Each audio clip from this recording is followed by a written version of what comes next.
إن الحمد لله نستعين ونستغفر ونعوذ بالله من شرور أنفسنا ومن سيئات أعمالنا من يهده الله فلا مضل له ومن يضلل فلا هادي له وأشهد أن لا إله إلا الله وأشهد أن محمدا عبده ورسوله يا أيها الذين آمنوا اتقوا الله حق تقاته ولا تموتن إلا وأنتم مسلمون اللهم أرنا الحق حقا وارزقنا اتباعه وأرنا الباطل باطلا وارزقنا اجتنابه رب اشرح لي صدري ويسر لي أمري واحلل عقدة من لساني يفقه قولي وصلى الله تعالى على خير خلقه محمد وآله وأصحابه وأهل بيته أجمعين اما بعد السلام علیکم ورحمۃ اللہ وبرکاتہ۔ میری عزیز دینی بہنوں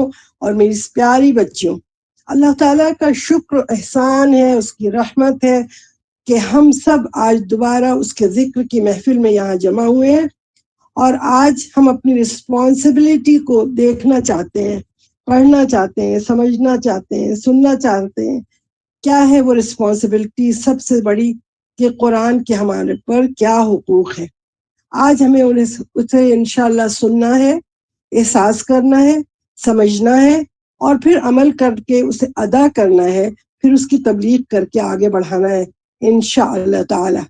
آپ سب لوگ بھی دل سے کہیں کہ انشاءاللہ تعالی رب زدنی علما، رب زدنی علما، رب زدنی علما، انشاءاللہ رب زدنی علما، رب زدنی علما، انشاءاللہ ضرور عمل کریں گے بسم اللہ جی۔ السلام علیکم ورحمۃ اللہ وبرکاتہ۔ وعلیکم السلام ورحمۃ اللہ۔ انشاءاللہ جن کے ہم لوگ اشرف المخلوقات ہیں آف کورس، تو جن کے رتبے ہیں سوا، ان کی سوا مشکل ہے۔ تو اللہ تعالیٰ نے ہم کو سب سے اوپر ٹاپ پہ بنایا ہوا ہے، سب سے اونچی پوسٹ دی ہے۔ جب اونچی پوسٹ دی ہوئی ہوتی ہے تو تقاضا بھی کچھ ہوتا ہے نا۔ تو اللہ نے ہم کو سب سے بہترین انسان بنایا، تمام مخلوقات میں سب سے اونچا، اور سب سے اونچا دین، سب سے بہترین دین، سب سے سچا دین، دین اسلام، اس کی نعمت سے ہمیں مالا مال کیا کہ ہم پیدائشی طور پہ ہی مسلمان ہیں۔ تو اللہ تعالیٰ نے ہمیں دین اسلام بھی دے دیا، اور اب ہمارے حقوق بھی ہمیں دیکھنے ہیں۔ جب اللہ نے پیدا کیا ہے تو ہمارے حقوق کیا دیے ہیں، اس حقوق کا ذکر ہوگا انشاءاللہ تعالیٰ، اور مسلمان ہونے کی وجہ سے ہمارے اوپر جو حقوق آتے ہیں اس کو آج ہم ڈسکس کریں گے۔ جس طرح کے آپ دیکھتے ہیں کہ دنیا میں سب کے کسی نہ کسی پہ کچھ نہ کچھ حقوق ہوتے ہیں، جیسے والدین کے حقوق اولاد پر، اولاد کے حقوق والدین پہ ہوتے ہیں، اسی طرح عزیز و اقارب کے حقوق ہوتے ہیں، اسی طرح پڑوسیوں کے حقوق ہوتے ہیں، اسی طرح حقوق اللہ ہوتے ہیں، اسی طرح حقوق العباد ہوتے ہیں۔ ہر ایک کا یعنی ہر ذی شعور انسان جو ہے، اس پہ ہر عقل رکھنے والے انسان پر دنیا میں مختلف چیزوں کے حقوق ہوتے ہیں۔ تو سب سے پہلے ہمیں یہ سوچنا چاہیے کہ آخر سوچنا چاہیے کیا، بلکہ ہم سوچتے ہیں کہ آخر ہم ہیں کون، کہاں سے آئے ہیں، کس نے ہمیں پیدا کیا ہے، کیوں پیدا کیا ہے، کیا مقصد ہے، کیا ذمہ داریاں ہیں ہماری، کیا اس زندگی کے ہر لمحے ہمارے یوں ہی گزرتے جائیں گے، کیا ہماری لائف کا کوئی پرپس، کوئی مقصد ہے یا نہیں ہے؟ اس کا جواب دنیا میں ہمیں کہیں سے نہیں ملتا، کہیں سے نہیں ملے گا، کیونکہ یہ سوالات جو ہوتے ہیں اس کا جواب صرف اور صرف ایک جگہ سے ملے گا، جو ہے کہ قرآن، اللہ کی دی ہوئی کتاب۔ یہ ہزاروں سوال آپ سوچیں، ایک چھوٹا سا برین اللہ نے دیا ہے، آدھا کلو کا بھی نہیں ہوگا جس کا وزن، لیکن اس دماغ میں ایک وقت میں کتنے سوال آتے ہیں، اس کا سوال کا ایک ساتھ ہم جواب کیسے ڈھونڈ سکتے ہیں؟ صرف وہ ایک کتاب ہے، نہ کسی فلسفی کی بک، نہ سائنس کی کتاب میں، نہ جیوگرافی، نہ ہسٹری، نہ کمپیوٹر کی، کہیں آپ دکان میں کہیں بھی کتابوں میں ڈھونڈ لیں، لیکن آپ سیٹسفائی ہو ہی نہیں سکتے، کبھی بھی آپ سیٹسفائیڈ نہیں ہوں گے۔ لیکن اس کا جواب جب آپ قرآن میں ڈھونڈیں گے تو آپ کو اپنے تمام سوالوں کا جواب مل جائے گا انشاءاللہ تعالی۔ تو اللہ کا یہ سب سے بڑا شکر احسان ہے کہ ہم کو اپنے سوالوں کا جواب مل کے ہمارے دل کو اطمینان حاصل ہوتا ہے۔ اس قرآن سے ہر ایک کا دل کو اطمینان حاصل ہوتا ہے۔ کیونکہ یہ دنیا کی دوسری کتابوں جیسی کتاب تو ہے نہیں کہ اس کا رائٹر کوئی انسان ہو۔ اس کا رائٹر کون ہے؟ یہ سیٹسفائی کیوں کرتی ہے؟ کیونکہ اس کا رائٹر اللہ سبحانہ و تعالیٰ ہے، اس کا انسان کوئی نہیں ہے، یہ وحی کے ذریعے نازل ہوئی ہے، یہ رسول اللہ صلی اللہ علیہ وسلم پر اللہ سبحانہ و تعالیٰ کی طرف سے نازل ہوئی ہے، جو کہ ہمارے سارے عالم کا مالک ہے، وہ ہمارا خالق ہے، وہ اس کتاب میں، اس میں کوئی شک نہیں، جیسا کہ سورہ بقرہ میں آتا ہے ذالک الکتاب لا ریب فیہ، یہ وہ کتاب ہے کہ جس میں کوئی شک نہیں ہے۔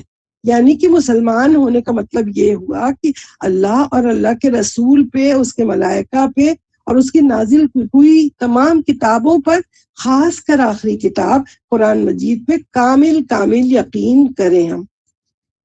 اکثر لوگوں کو یہ بڑی خوش فہمی ہے کہ کلمہ ہم نے پڑھ لیا، اب تو ہم مسلمان ہو گئے، تو جانا تو جنت واجب کر دی اللہ تعالیٰ نے، اب تو چاہے سزا تھوڑی بہت بھگت لیں گے کوئی بات نہیں، تھوڑا سا جل لیں گے، لیکن اس کے بعد تو جانا ہے جنت میں۔ یہ بہت ہی زیادہ ہمارے دماغ میں ایک بہت چیز بیٹھ گئی ہے اچھی طرح سے، کہ ہم نے سمجھ لیا ہے چونکہ پیدا ہو گئے مسلمان کے گھر، اب تو ہمیں ملنا ہی ہے، کلمہ پڑھ لیا ہے، ماں باپ نے پڑھوا دیا لا الہ الا اللہ محمد رسول اللہ، اب کیا ہے، اب تو ہم عیش کریں، زندگی میں جو چاہے کر لیں، جانا تو آخر جنت میں ہے ہی ہے۔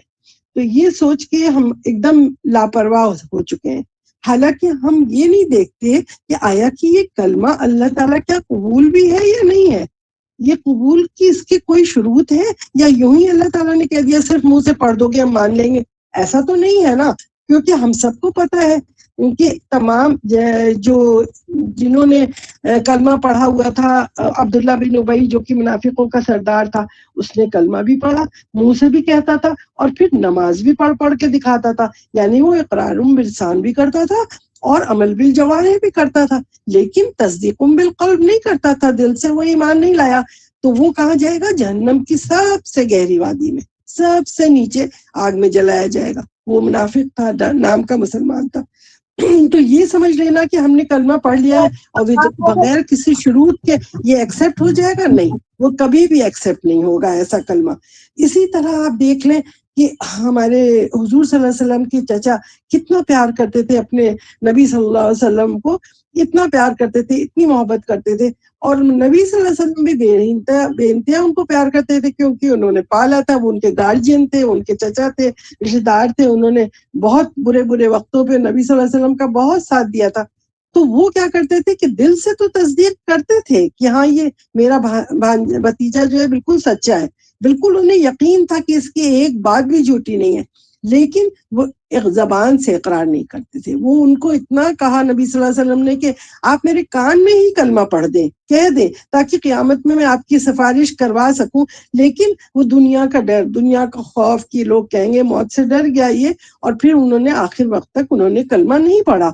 تو اس کا مطلب تصدیق بقلب اگر کر بھی لیں، لیکن آپ نے منہ سے کلمہ نہیں پڑھا ہے اور آپ عمل بالجوارح اپنے ہاتھ سے نماز روزہ یہ سب نہیں کرتے اسلام کے احکام، تب بھی آپ جہنم میں ہوں گے، کیونکہ ابو طالب جہنم میں ایسی جگہ ہوں گے جہاں ان کو آگ کی چپل پہنائی جائے گی، جس سے ان کا بھیجا دماغ بوائل کر رہا ہوگا۔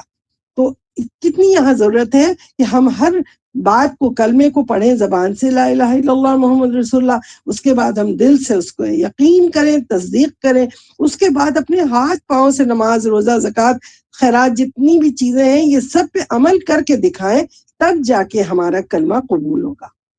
پھر کچھ علماء نے اس کلمے کو، ہمارے ایمان کی جو تفسیر کی ہے، اس کے اندر بہت ڈیٹیل سے اس کو بتایا ہے۔ ہم دیکھیں کہ ہم یہ کلمہ پڑھتے ہیں تو اس کی ڈیٹیل ہے کیا کہ ہماری کلمہ کس طرح قبول ہوتا ہے اللہ کیا۔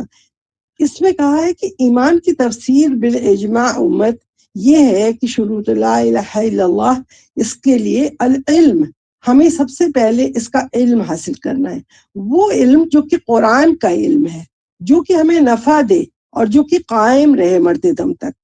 یہ علم قرآن کا، یہ نہیں کہ آج پڑھا کل بھول گیا، بعد میں مرتے دم تک پھر قرآن ہی نہیں کھولی، ایسا نہیں ہے۔ قرآن کا علم جو ہمیں نفع دے وہ قائم رکھے مرتے دم تک۔ دوسری الیقین، جو وہ یقین اس پہ رکھنا کہ یہ دین ہمارا صحیح ہے، اللہ پہ، اللہ کے ملائکہ پہ، اللہ کی کتب پہ، اللہ کے رسول پہ اور یوم الآخر پہ، یہ ساری چیز جس میں کوئی شک نہ ہو، بالکل یقین پکا کامل ہو۔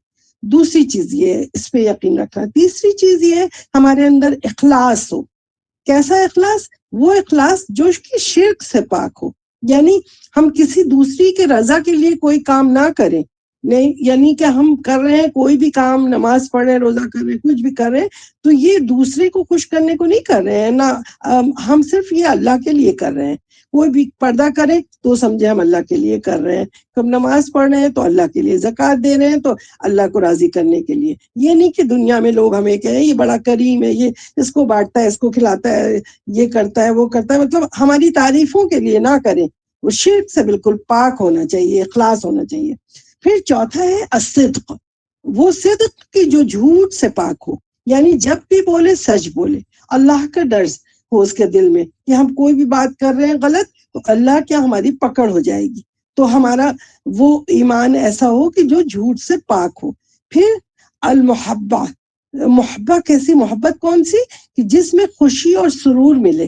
یعنی کہ جب ہم نماز پڑھے تو اٹھا کے یہ نہیں دھڑا دھڑ نماز پہ سجدے مارے اٹھ کے چلے گئے السلام علیکم ورحمۃ اللہ کیا اور نکل گئے. نہیں، وہ عبادت جس کے اندر ہمیں خوشی ہو، سرور ہو، تو وہ والے نماز روزے ایسے محبت والے، وہ جس کے اندر آپ کو مزہ آئے. جب آپ پڑھیں آپ انجوائے کریں اس کو، اللہ کی رضا کے لیے پڑھیں، اور وہ اس کے اندر آپ کو خود بھی سکون ملے. پھر انقیاد. انقیاد کیا ہے؟ کہ اتباع شرعی عمل کی جو اللہ کی رضا کے لیے کیا جائے، دکھاوا جس میں بالکل بھی نہ ہو. شرعی عمل جو شرعی طور پہ جو لکھ دیے گئے ہیں، قرآن حدیث سے ہمیں بتا دیے گئے، ان کا انقیاد کرنا بالکل. اس لیے پھر ساتواں اور آخری کیا ہے کہ القبول. کہ وہ عمل جو کہ اللہ کے پاس رد نہ ہو، ہمارے منہ پہ نہ پھینکا جائے، ایسا عمل. یہ نہیں کہ عبادت کے ہم نئے نئے طریقے نکال لیں، کبھی فاتحہ خوانی قبروں پہ جا رہے ہیں، کبھی میلاد پڑھوا رہے ہیں، تو کبھی آیت کریمہ سوالات پڑھ رہے ہیں، تو کبھی یاسین شریف پڑھ رہے ہیں، کبھی وہ والا نہیں. وہ والا تو منہ پہ پھینک دیا جائے گا نا. ہم قبول کو دیکھیں کہ آیا کہ یہ اللہ کیا قبول ہے یا نہیں. تو یہ جو ساتواں نمبر ہے یہ ہے کہ مقبول عمل ہمیں کرنا ہوگا، وہ جو اللہ کی نظر میں قبول ہو، وہ والا. تو علم، کیونکہ علم کے بغیر تو ہم تبلیغ کا کام کر ہی نہیں سکتے. جب یہ تمام چیزیں ہمیں آئیں گی تبھی جا کے ہم اس کو آگے بڑھا سکیں گے، کہہ سکیں گے کسی سے کہ کیا ہے. جیسا کہ سورہ نحل میں اللہ تعالیٰ کیا فرماتے ہیں، آیت نمبر 125 ہے سورہ نحل کی. ادع إلى سبيل ربك بالحكمة والموعظة الحسنة وجادلهم بالتي هي أحسن إن ربك هو أعلم بمن ضل عن سبيله وهو أعلم بالمهتدين. اپنے رب کے راستے کی طرف حکمت اور اچھی نصیحت کے ساتھ بلاؤ. لوگوں کو جب بلاؤ تو اپنے رب کے راستے کی طرف حکمت کے ساتھ اور نصیحت کے ساتھ ان سے اس طریقے سے بحث کرو جو کہ سب سے اچھا ہو، سب سے بہتر ہو. جب ان کو بلاؤ کسی بات پہ بحث اگر چھڑ بھی گئی ہے تو بہت بہترین طریقے سے انہیں بلاؤ. بے شک تیرا رب خوب جاننے والا ہے اس کو جو کہ گمراہ ہوا ہے، اس کے راستے پہ چل رہا ہے، اور وہی اللہ جو ہے ہدایت پانے والوں کو بھی خوب اچھی طرح جانتا ہے. یہ نہیں کہ اپنے کو ہم نے اچھا سمجھ لیا، نہیں. یہ علم بتایا اس میں علم کے ساتھ اور پھر حکمت کے ساتھ، پھر موعظۃ الحسنہ اور احسن طریقے سے جدال کرنا آپس میں. جادلہم باللتی ہی احسن، یعنی اللہ تعالیٰ نے کہا ہے کہ جب تم علم رکھو گے، ہمیں اگر علم ہی نہیں پتا ہوگا، ہمیں حکمت ہی نہیں پتا ہوگی، تو ہم کیسے لوگوں کو اپنے دین کی طرف بلائیں گے؟ تو ان سب کو جاننے کے لیے ہمیں یہ معلوم ہونا ضروری ہے. جیسا کہ اسی سورہ نحل کے اندر آگے آتا ہے 64 سے لے کے 69 آیت تک دیکھیں، اس میں آتا ہے ہر جگہ کہ ان فی ذالک لآیات لقوم یؤمنون، لقوم یسمعون، لقوم یعقلون، لقوم یتفکرون. یعنی جو قوم کی ایمان رکھتی ہے، جو سنتی ہے، جو عقل رکھتی ہے، جو اس پہ سوچتی سمجھتی ہے.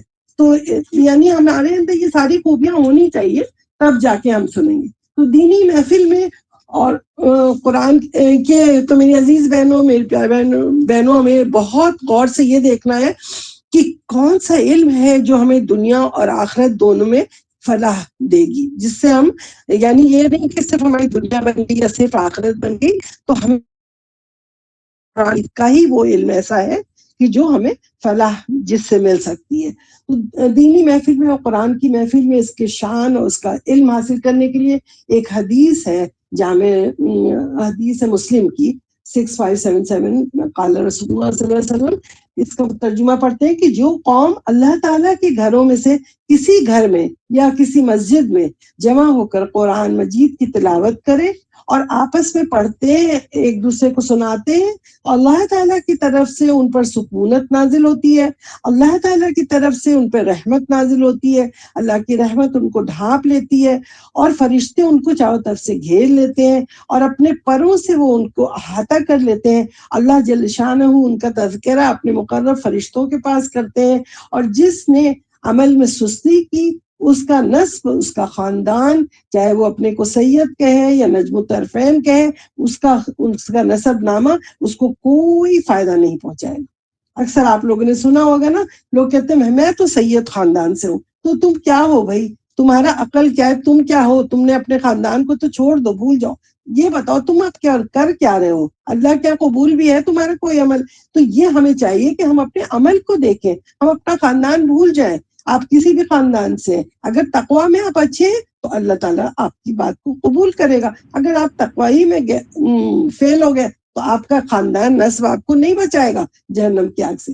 حضرت عمر رضی اللہ عنہ بیان کرتے ہیں کہ رسول اللہ صلی اللہ علیہ وسلم نے فرمایا، یہ بھی مسلم کی حدیث ہے، ابن ماجہ میں صحیح جامع میں، کہ بے شک اللہ تعالیٰ اس کتاب کے ساتھ کتنی قوموں کو بلند کرتا ہے اور کتنوں کو پست اور ذلیل کر دیتا ہے۔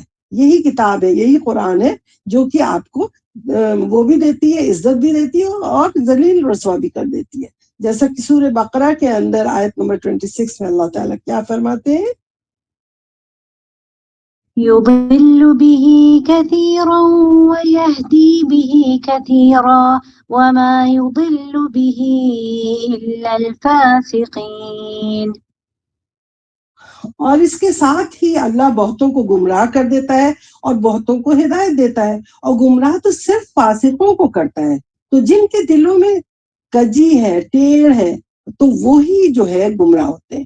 ہر آدمی کو اللہ نہیں گمراہ کر دیتا ہے اٹھا کے، جب دیکھتا ہے کہ یہ آدمی فتنہ کر رہا ہے، بہت زیادہ اس کے بات میں کیا کہتے ہیں مین نکال رہا ہے، الٹی سیدھی باتیں بکواس کر رہا ہے دین کے اندر، تو اللہ تعالیٰ اس سے خود ہی گمراہ کر دیتا ہے کہ یہ اتنی ہماری بات کو نہیں سن رہا ہے، سمجھ رہا ہے۔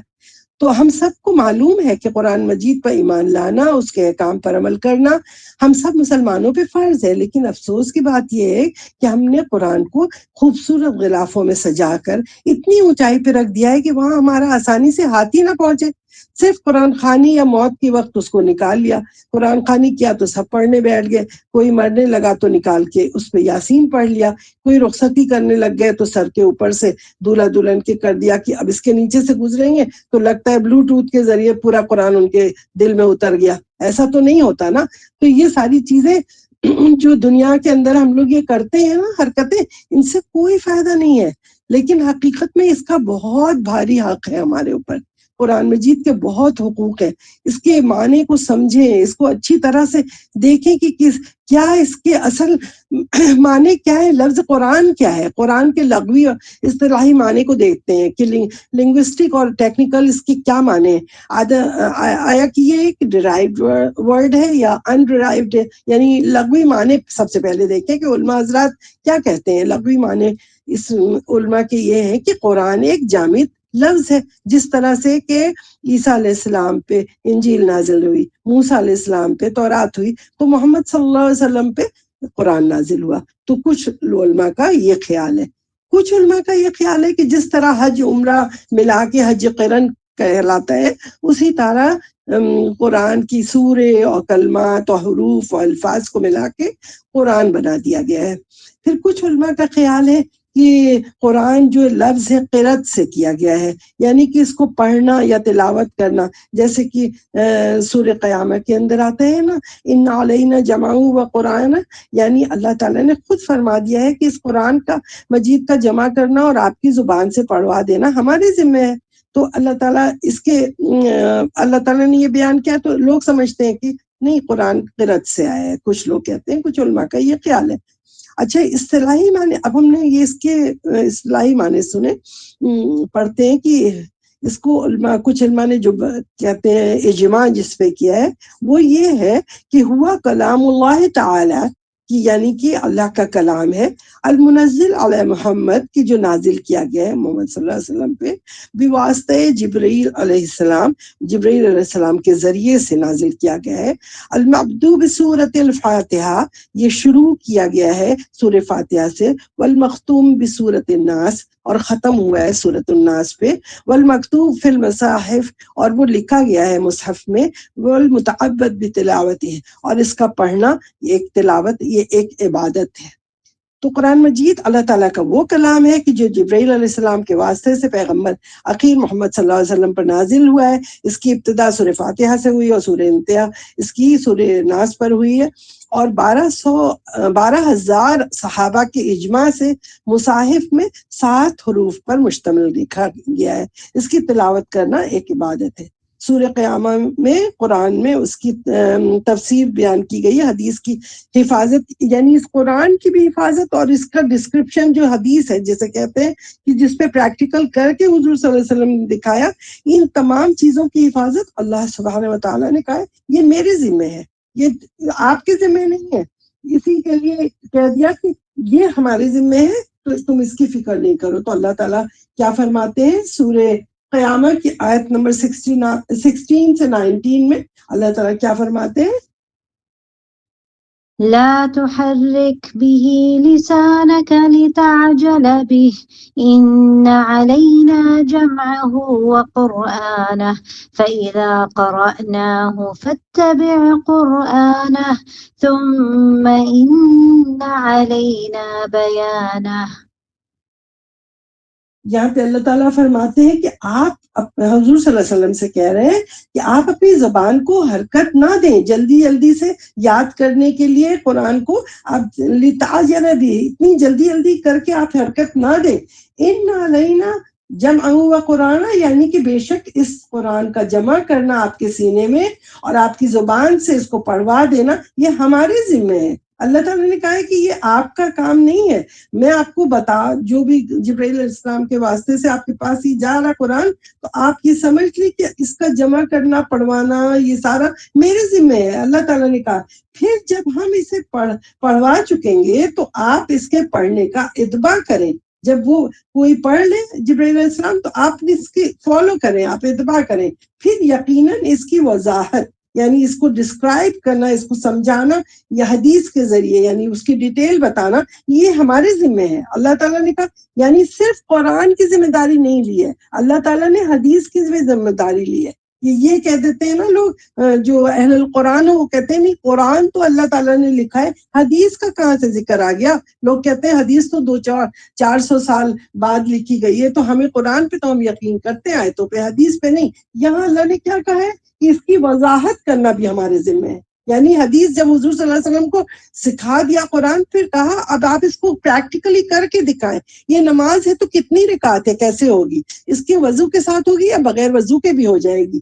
آپ کیسے، آپ کا اٹھنا بیٹھنا، سونا کھانا پینا، پڑھنا لکھنا، تمام چیزیں، تمام ہماری زندگی گزارنے کا طریقہ اسلام پہ ہے۔ کس طرح سے یہ سارا قرآن میں بیان ہے، ہر چیز، وضو کیسے کریں، کس وقت نماز پڑھیں، کیا کریں، اس کو پوری ڈیٹیل کس نے بتائی؟ نبی صلی اللہ علیہ وسلم۔ تو اللہ تعالیٰ نے تو کہہ دیا کہ قرآن کو بھی اور اس کی حدیث کو بھی یہ سارا ہم نے قیامت تک کے لیے، تو کیا ہمیں یقین نہیں ہے قرآن پہ؟ ہمیں یقین ہے نا کہ یہ قرآن اللہ کی طرف سے نازل ہوا ہے، اللہ تعالیٰ نے حفاظت لی ہے اس کا، قرآن کی بھی اور حدیث کی بھی، وہ قیامت تک یہ تمام چیزیں جو ہے بالکل کلیئرلی محفوظ رہیں گی، وہ اسے مٹا نہیں سکتا، یہ ہمیشہ کے لیے ہے۔ اور یہ قرآنی نہیں، بلکہ اب یہ بات کو آپ دماغ میں بالکل پکا رکھیں کہ یہ محفوظ۔ اچھا اس کی حفاظت کا بھی میں ابھی بتاتی ہوں آپ کو کہ حفاظت کیسے ہوئی قرآن کی۔ اچھا قرآن، کچھ لوگ کہتے ہیں نا قرآن کامل نہیں ہے، جبرائیل علیہ السلام نے خیانت کی ہے اور کچھ سپارے بکری کھا گئی اور کچھ کر کے کچھ شیعہ بن جاتے ہیں، کچھ اہل قرآن بن جاتے ہیں، کچھ یہ، تو یہ سب اللہ پہ بہتان عظیم لگانا ہے، نعوذ باللہ من ذالک۔ یہ سب چیزیں جو بھی ہے نا قرآن میں کوئی تبدیلی نہیں ہوئی ہے، جب سے نازل ہوئی ہے اس وقت سے لے کے آج تک ایک ایک حرف اس کا محفوظ ہے اللہ تعالیٰ کے پاس.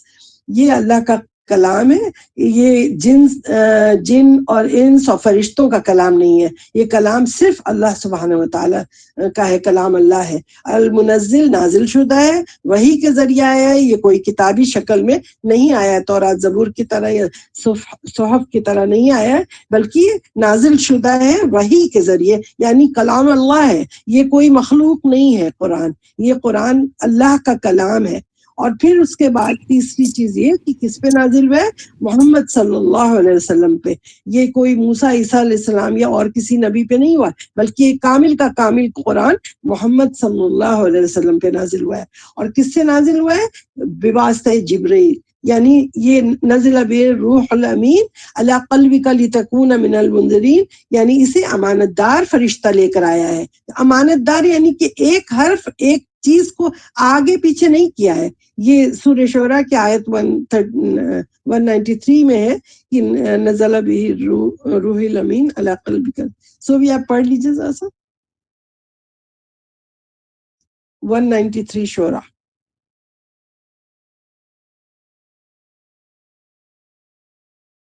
نزل به الروح الأمين على قلبك لتكون من المنذرين.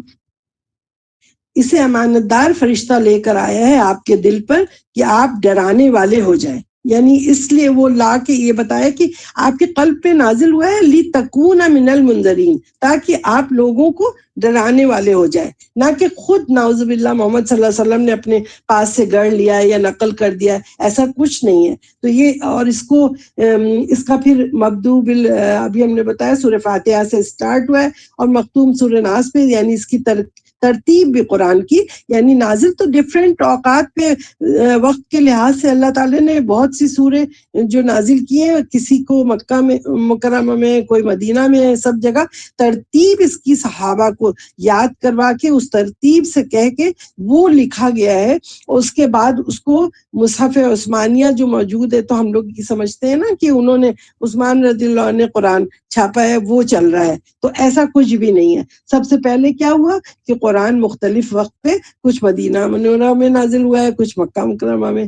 پھر اس کے بعد آخری رمضان میں جو حضور صلی اللہ علیہ وسلم کے انتقال سے پہلے آخری کے 2 رمضان میں اس کا دو دور باقاعدہ کروایا جبرائیل علیہ السلام نے، تاکہ حضور صلی اللہ علیہ وسلم کو A to Z پورا الف لام میم وہاں سے سورہ فاتحہ سے لے کے سورہ ناس تک کس ترتیب سے کون سی سورہ کہاں فٹ آئے گی وہ بتایا انہوں نے پورا، اور اس حساب سے حفاظ نے پورا یاد کر لیا. اب وہ پورا 1-2 نہیں تھے، وہ اتنے ہزاروں صحابی تھے، 12,000 یا کتنے وہ صحابی کہ ان سب نے اس کو یاد کر لیا تھا. لکھنے والے کاتب وہی تھے، زید بن ثابت تھے. اور جب بہت سارے حفاظ کی شہادت ہونے لگی نا بعد کہاں، تو پہلے تو یہ ہوا کہ انہوں نے لکھوایا، اب لکھوانے کے بعد کچھ پتوں پہ لکھے تھے، کچھ اس پہ چھال جو ہوتی ہے کیا کہتے ہیں اس پہ درخت کی چھالوں پہ، کچھ ہوتا ہے وہ کیا کہتے ہیں مشک کی کیا ہوتی چمڑے کی ہوتی ہے نا وہ چیزیں جو پہلے جو لکھا جاتا تھا مختلف چیزوں پہ، ان سارے کو جمع کر کے جب ایک جگہ لایا گیا، حضرت ابو بکر رضی اللہ عنہ سے حضرت عمر فاروق رضی اللہ عنہ نے کہا کہ آپ ایسا کریں کہ اس کو قرآن کو اس کو جمع کر کے ایک مصحف کی شکل بنا دیں. تو انہوں نے کہا کہ نہیں، میں وہ کیسے کر سکتا ہوں جو کام نبی صلی اللہ علیہ وسلم نے نہیں کیا، یہ تو بدعت ہو جائے گی، میں کیسے اس کو مصحف کی شکل میں لاؤں. تو انہوں نے کہا نہیں، ہاں آپ وہ کام خود سے تو نہیں کر رہے ہیں، حضور صلی اللہ علیہ وسلم نے جن صحابی سے وہ کروایا تھا اس کو لکھوایا تھا، زید بن ثابت زندہ تھے، کاتب وہی سارے زندہ تھے وہ لوگ، اور اتنے حفاظ کی شہادت ہو گئی، اس طرح سے چیزیں غائب ہو جائیں گی. تو انہوں نے کہا کہ آپ صرف ان کو آپ جمع کریں اور ان کے جو یاد ہے اسی حساب سے اس کو ترتیب دیں، اور ترتیب دے کے ایک جگہ کتب کی شکل میں بنا دیں، تاکہ بعد میں جو امت آئے تو وہ اس کو پڑھ سکے اسی ترتیب سے جس ترتیب سے نازل ہوا تھا قرآن. تو پھر اللہ تعالیٰ نے ان کا سینہ کھول دیا. ابو بکر صدیق رضی اللہ عنہ کا اور عمر فاروق رضی اللہ عنہ کی رائے جو اتنی بہترین رائے تھی، پہلے بھی وہ دیا کرتے تھے، تو ان کی رائے کو جو قرآن میں بھی بہت سی ان کی چیزیں انہوں نے کہی ہیں تو وہ قرآن میں آیت کے طور پہ نازل ہوئی. تو عمر فاروق رضی اللہ عنہ کی اس رائے کو مان کے انہوں نے اس کو جمع کر دیا. اس کے بعد مصحف کی شکل میں. اس کے بعد وہ مصحف جب وہ ان کا انتقال ہوا ہے تو وہ مصحف عمر فاروق رضی اللہ عنہ کو ملا. پھر عمر فاروق رضی اللہ عنہ کے دور میں ان کے پاس تھا, پھر بھی انہوں نے اس کی اشاعت نہیں کروائی تھی, وہ پورے اسی شکل ہی میں تھا. پھر وہ ان کا بھی جب انتقال ہوا تو وہ حضرت حفصہ رضی اللہ عنہ کے ہاتھ میں وہ پورا مصحف آ گیا, وہ اسی شکل میں. اس وقت اس میں کچھ چھالوں پہ, کچھ پتوں پہ, کچھ ایسے ویسے لکھے ہوئے ساری چیزیں تھیں, پیپرز تو نہیں تھے نا اس طرح. تو پھر وہ سارا جمع تھا. اس کے بعد جب عثمان رضی اللہ عنہ آئے تو انہوں نے باقاعدہ سے اس بات کو ان سے کہا, حفصہ رضی اللہ عنہ سے, کہ اگر آپ ہمیں اس کو سارا دے دیں, قرآن کا وہ مصحف کا جو اوریجنل نسخہ ہے وہ آپ ہمیں دے دیں تو ہم اس کو کتاب کی شکل میں بنا کے, کیونکہ اس زمانے میں بہت سے شہید ہو گئے تھے, بہت سے لوگ شہید ہوتے تھے, تو مختلف ملکوں سے جب لوگ آتے تھے نا تو وہ قرآن پڑھتے تھے تو ان میں کافی وہ ہونے لگا, اختلافات ہونے لگے. انہوں نے کہا یہ آیت یہاں ہے, یہ آیت وہاں ہے, تو ہر آدمی اپنی اپنی رائے دکھانے لگا. تو پھر ان کو, پھر عثمان رضی اللہ عنہ کو لگا کہ نہیں, اوریجنل جو تھا ہم اسی کی کاپی کر کے ہر جگہ کریں اور بقیہ کو جلا دیں, ہٹا دیں, تاکہ پھر لوگوں میں اختلافات نہ ہو. تو اس لیے لوگوں نے مصحف عثمانیہ کا نام رکھ دیا, اور پھر لوگوں نے کہا, ان کے اوپر الزام لگا دیا کہ انہوں نے جلایا, حالانکہ انہوں نے صرف اس لیے ہٹایا تھا کہ صرف ایک طرح کی وہ بنا کے, اور پھر ہر ملک کے جو خلیفہ تھے ان کے پاس, انہوں نے ہر ملک کے جو کیا رولر جو ہوتے تھے ان کے پاس اس کی ایک ایک کاپی مصحف عثمانیہ ہر جگہ بھیج دی گئی. تو اس طرح سے وہ آج تک چل رہی ہے, اسی لیے اس نام اس کا ہے مصحف عثمانیہ. لیکن کیونکہ یہ چیز تو جمع ہوئی نبی صلی اللہ علیہ وسلم کے دور میں, اس کے بعد تمام عمر فاروق رضی اللہ عنہ نے بھی وہی فالو کیا, اور انہوں نے ابو بکر رضی اللہ عنہ نے بھی وہی کیا, حضرت عثمان رضی اللہ عنہ, علی رضی اللہ عنہ, سب نے وہی کیا. تو اب یہ کوئی کہے کہ اس میں سے 10 سپارے کوئی بکری کھا گئی, یا جبرائیل علیہ السلام نے اس میں امانت میں خیانت کی, اور حضور صلی اللہ علیہ وسلم کو مطلب ایسے ہو گیا, جو بھی باتیں لوگ کرتے ہیں وہ ساری باتیں بیکار ہیں.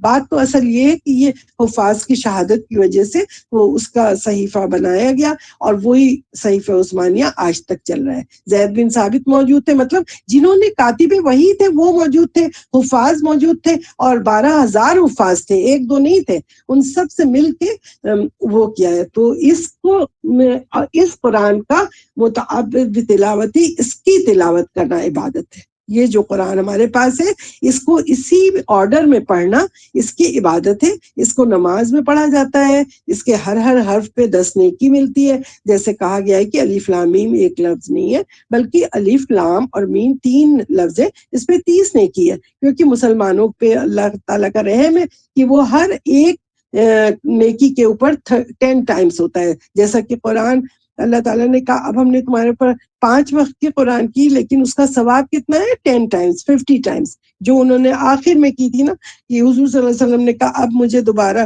کم کرواؤ. موسیٰ علیہ السلام نے کہا تمہاری امت یہ بھی نہیں پڑھ پائے گی, اور کم کرواؤ. تو انہوں نے کہا اب مجھے شرم آتی ہے اللہ کے سامنے جا کے مزید کم کرواؤں.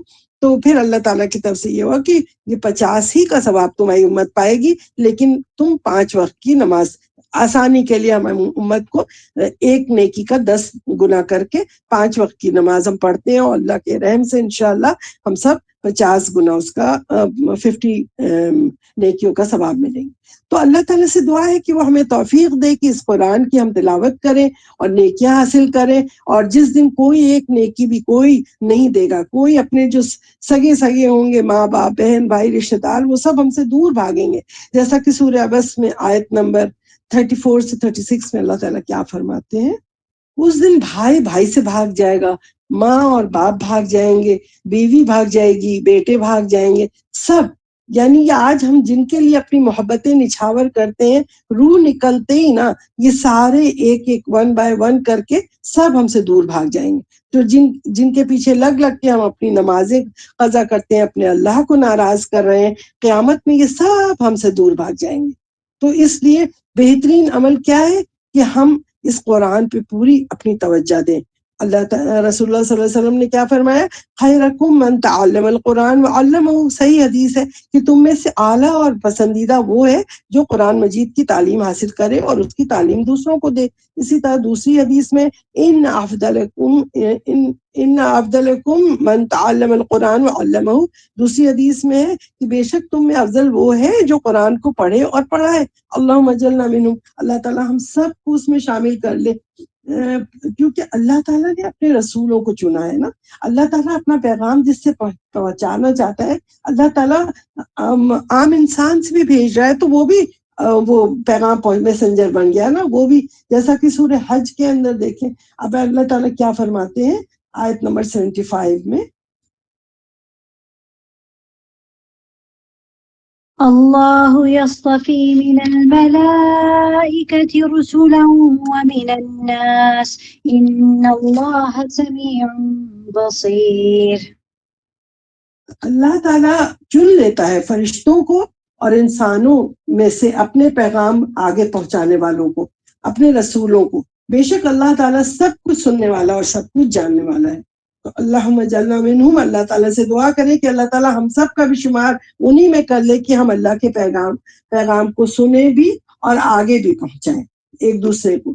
تو اللہ تعالیٰ کے پیغام کو آگے پہنچانے کی ذمہ داری آپ لوگ لیتے ہیں اپنے اندر. انشاءاللہ تعالیٰ یہی کوشش کریں کہ ہم جو بھی اللہ تعالیٰ کا پیغام ہے ہم سب اس کو آگے پہنچائیں گے.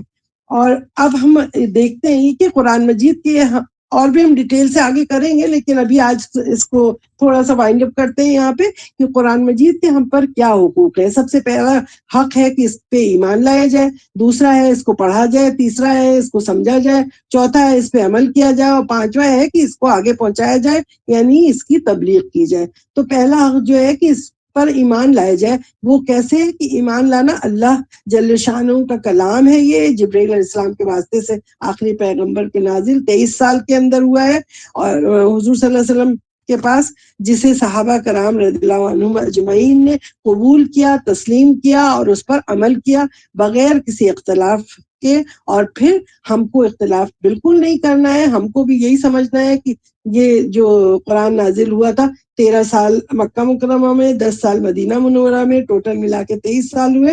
اور ایز اس کی تمام باتوں کو ہمیں یقین کرنا ہے، جیسا کہ سورہ بقرہ کی آیت 285 میں آتا ہے آمن الرسول بما انزل الیہ من ربہ والمؤمنون. رسول کریم صلی اللہ علیہ وسلم ایمان لائے اس چیز پر، اس کتاب پہ، اس وحی پہ جو ان پر محمد صلی اللہ علیہ وسلم پہ یا نازل ہوئی اللہ کی طرف سے، اور مومن بھی ایمان لائے اس پر چیز پر. جس طرح دیکھا تھا کہ 4 لوگ تھے نا پہلے عورتوں میں، حضرت خدیجہ رضی اللہ عنہ، پھر دوست میں بڑے مرد جو میچور تھے بوڑھے ان میں ابو بکر رضی اللہ عنہ تھے نمبر 1 پہ، پھر علی رضی اللہ عنہ بچے جو تھے ان میں تھے نمبر 1 پہ فرسٹ جو اسلام ایمان لانے والے، اور خادم تھے ان کے زید بن حارثہ. تو یہ حضور صلی اللہ علیہ وسلم کے، تو ان سب نے کیا کہا تھا؟ اقرار باللسان، تصدیق بالقلب کیا اور عمل بالجوارح. یعنی یہ تینوں چیزیں سے عمل کر کے دکھایا. اور آج ہم مسلمان ایسے ہو گئے کہ ہم اقرار میں بھی شک کرتے ہیں، تصدیق میں بھی شک کرتے ہیں، اور عمل کی تو فکر ہی نہیں ہے. نماز پڑھ رہے ہیں، نہیں پڑھ رہے، ایسے گھوم رہے. تو کیا ہم لوگ سچے مسلمان ہیں؟ کیا ہم اتنا اپنا زوم رکھتے ہیں کہ ہاں ہماری ساری عبادت قبول ہے؟ واقعی میں ہم بڑے اچھے مسلمان ہیں. تو ہمیں قرآن تو ہمیں وراثت میں مل گیا ہے، پیدا ہو گئے. ہم سمجھتے ہیں مذہبی عقیدے کے طور پہ ہمارے گھر میں ایک مقدس کتاب آ گئی ہے جو رکھی ہے، جو ہم نزا کے وقت نکال لیں گے مرتے وقت اور مسلمان بن جائیں گے، اور غیر شرعی ساری باتیں کرتے رہیں گے اور تب بھی ہم اللہ کے یہاں قبول ہو جائے گا. ایسا کچھ بھی نہیں ہے. ہم سب کو بہت غور سے دیکھنا ہے کہ ہم جو غیر شرعی رسم و رواج اپنے اندر ہم نے پھیلا لیے، ان سب کو ہمیں ختم کر دینا ہے، کیونکہ ورنہ تو ہمارا کوئی بھی عمل قبول نہیں ہونے والا ہے. تو اس کتاب کی اہمیت کو سمجھنے کے لیے سورہ عنکبوت کی آیت نمبر 45 سے 49 تک ہم غور کرتے ہیں آج. اتل ما أوحي إليك من الكتاب وأقم الصلاة إن الصلاة تنهى عن الفحشاء والمنكر ولذكر الله أكبر والله يعلم ما تصنعون ولا تجادلوا أهل الكتاب إلا بالتي هي أحسن إلا الذين ظلموا منهم وقولوا آمنا بالذي أنزل إلينا وأنزل إليكم وإلهنا وإلهكم واحد ونحن له مسلمون وكذلك أنزلنا إليك الكتاب فالذين آتيناهم الكتاب يؤمنون به ومن هؤلاء من يؤمن به وما يجحد بآياتنا إلا الكافرون وما كنت تتلو من قبله من كتاب ولا تخطه بيمينك إذا لارتاب المبطلون بل هو آيات بينات في صدور الذين أوتوا العلم وما يجحد بآياتنا إلا الظالمون.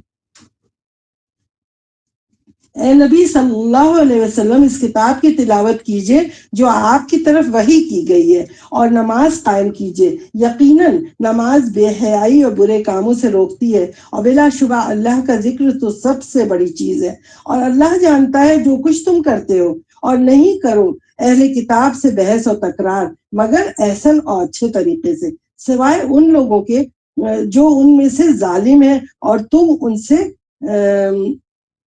تم ان سے کہو کہ ہم اس کتاب پر ایمان لائے ہیں جو ہماری طرف نازل کی گئی ہے اور جو تمہاری طرف نازل کی گئی ہے اس پر بھی، اور ہمارا معبود اور تمہارا معبود ایک ہی ہے اور ہم اس کے فرما بردار ہیں۔ اے نبی صلی اللہ علیہ وسلم، جیسے پہلے نبیوں پر کتابیں نازل کی گئی اسی طرح ہم نے آپ صلی اللہ علیہ وسلم کی طرف بھی یہ قرآن کو نازل کیا ہے، تو اس پر وہ لوگ ایمان لاتے ہیں جنہیں ہم نے اس سے پہلے کتاب دی تھی اور ان اہل مکہ میں سے بھی لوگ ایمان لاتے ہیں، بعض اس میں سے ایمان لاتے ہیں اور ہماری آیات کا انکار تو صرف کافر ہی کرتے ہیں۔ آپ صلی اللہ علیہ وسلم اس قرآن سے پہلے کوئی کتاب نہیں پڑھتے تھے اور نہ ہی آپ اپنے دائیں ہاتھ سے کچھ لکھتے تھے۔ اگر ایسا ہوتا تو پھر باطل پرست یقیناً یہ شک کر سکتے تھے، بلکہ یہ قرآن تو واضح آیات ہے، ان لوگوں کے سینوں میں محفوظ ہے جنہیں اللہ نے علم دیا ہے، اور ظالم لوگ مشرک لوگ جو ہے یہی ہماری آیات کا انکار کرتے ہیں۔ تو آج ہمیں یہ قرآن کی ایک ایک حرف پہ یقین کرنا ہے، کیونکہ صرف مشرک اور کافر جو ہیں وہی بس اس کا انکار کر سکتے ہیں اور کوئی بھی نہیں کرتا۔ ابھی اس کے آگے ہم بہت سارا انشاءاللہ اور بھی کچھ ہے جو نیکسٹ اس پہ کریں گے۔ آج تمام خیر کی باتیں اللہ سبحانہ و تعالیٰ کی طرف سے تھیں اور شر میرے اپنے نفس اور شیطان مردود کی طرف سے تھا، اور آپ جو بھی اس میں کوئی غلطی کوئی چیز سمجھ آ رہی ہے آپ لوگوں کو، آپ لوگ ضرور مجھے بتائیں۔ سبحانک اللہم و بحمدک اشہد ان لا الہ الا انت استغفرک و اتوب الیک وآخر دعوانا ان الحمد للہ رب العالمین وصلی اللہ تعالی علی خیر خلق محمد وآلہ وصحبہ وآلہ بیتہ اجمعین، آمین یا رب۔